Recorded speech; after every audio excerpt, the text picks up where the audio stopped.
सोचिए, एक बच्चा गांव में रहता है, उसके माता पिता मजदूरी करते हैं, घर में खाने के भी लाले पड़े हैं। दूसरी ओर एक बच्चा शहर में बड़े स्कूल में पढ़ता है, हर सुख सुविधा उसे मिली हुई है।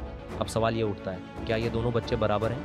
क्या इन दोनों को समाज में एक जैसी सुविधाएं मिलती हैं? क्या संविधान के अनुसार इनका हक एक समान है? हम कहते हैं कि हमारा संविधान सबको बराबरी का हक देता है, लेकिन क्या हकीकत भी ऐसी ही है?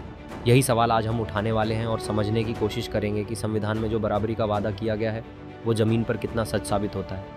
जब भारत आज़ाद हुआ तो सबसे बड़ी चुनौती थी एक ऐसा समाज बनाना जहां सभी को बराबरी मिले, जहां जाति, धर्म, लिंग और आर्थिक स्थिति से ऊपर उठकर सभी को समान अधिकार मिले। इसी सोच के साथ भारत का संविधान बना। डॉक्टर भीमराव अंबेडकर और संविधान सभा के अन्य सदस्यों ने इसे सिर्फ कानूनी दस्तावेज नहीं बल्कि एक सपने की तरह गढ़ा, ताकि हर नागरिक को समानता का अधिकार मिले। संविधान के वो अनुच्छेद जो हमें बराबरी का हक देते हैं। संविधान में कई ऐसे अनुच्छेद हैं जो यह सुनिश्चित करते हैं कि हर नागरिक को समानता का अधिकार मिले।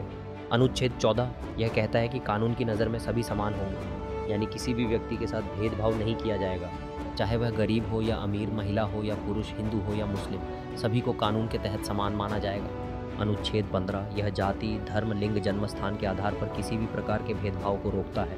इसका मतलब यह है कि कोई भी संस्था, सरकार या व्यक्ति किसी को उसके धर्म या जाति की वजह से नीचा नहीं दिखा सकता।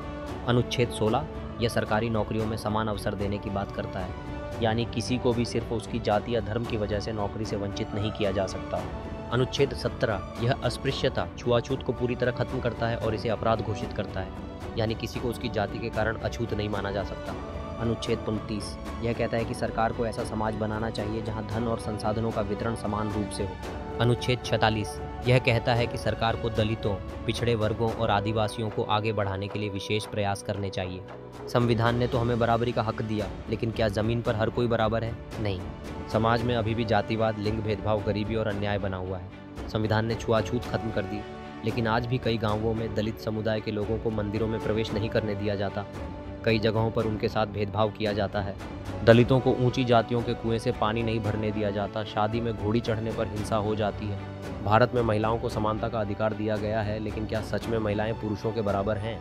आज भी महिलाओं को समान वेतन नहीं मिलता। कई जगहों पर लड़कियों की शिक्षा को लेकर भेदभाव किया जाता है। घरेलू हिंसा और दहेज प्रथा आज भी समाज में बनी हुई है। संविधान कहता है कि हर नागरिक को समान अवसर मिलेंगे, लेकिन असल में गरीबों को आगे बढ़ने के मौके कम मिलते हैं। एक गरीब बच्चा सरकारी स्कूल में पढ़ता है जहां अच्छी शिक्षा और सुविधाओं की कमी होती है, जबकि अमीर बच्चे महंगे स्कूलों में पढ़ते हैं। नौकरी पाने के लिए अच्छी शिक्षा और कोचिंग ज़रूरी है, लेकिन गरीबों के पास इतने पैसे नहीं होते कि वे महंगी कोचिंग ले सकें। अच्छी स्वास्थ्य सुविधाएं अमीरों के लिए आसानी से उपलब्ध हैं, लेकिन गरीब इलाज के अभाव में दम तोड़ देते हैं। संविधान कैसे बना सकता है सबको बराबर? उदाहरण और समाधान। अब सवाल ये उठता है कि अगर संविधान ने सबको समानता का अधिकार दिया है तो बदलाव कैसे आएगा? इसके लिए हमें कुछ उदाहरण देखने होंगे। 1. शिक्षा का अधिकार, बदलाव की शुरुआत। राइट टू एजुकेशन एक्ट, शिक्षा का अधिकार कानून।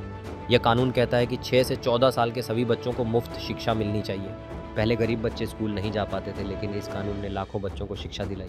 आज भी कई गरीब परिवार अपने बच्चों को स्कूल भेजने से कतराते हैं, इसलिए हमें जागरूकता बढ़ाने की ज़रूरत है। संविधान ने दलितों, पिछड़े वर्गों और आदिवासियों के लिए आरक्षण का प्रावधान किया, ताकि वे भी समाज में बराबरी पा सकें। हालांकि आरक्षण के बावजूद समाज में भेदभाव जारी है। सिर्फ आरक्षण ही नहीं बल्कि मानसिकता बदलनी ज़रूरी है। बराबरी सिर्फ संविधान से नहीं, हमें भी ज़रूरी कदम उठाने होंगे। संविधान ने हमें समानता का अधिकार तो दिया, लेकिन जब तक हम खुद समाज में बदलाव लाने की कोशिश नहीं करेंगे तब तक असली बराबरी नहीं आ पाएगी। तो अब सवाल आपसे, क्या आपको लगता है कि भारत में हर नागरिक को बराबरी का हक मिल रहा है? अगर नहीं तो हमें क्या करना चाहिए? कमेंट करके अपनी राय बताइए और इस वीडियो को शेयर कीजिए ताकि ये आवाज़ दूर तक पहुँचे। अगर आपको ऐसी और जानकारी चाहिए तो चैनल को सब्सक्राइब कीजिए और अगले वीडियो का इंतज़ार कीजिए। धन्यवाद।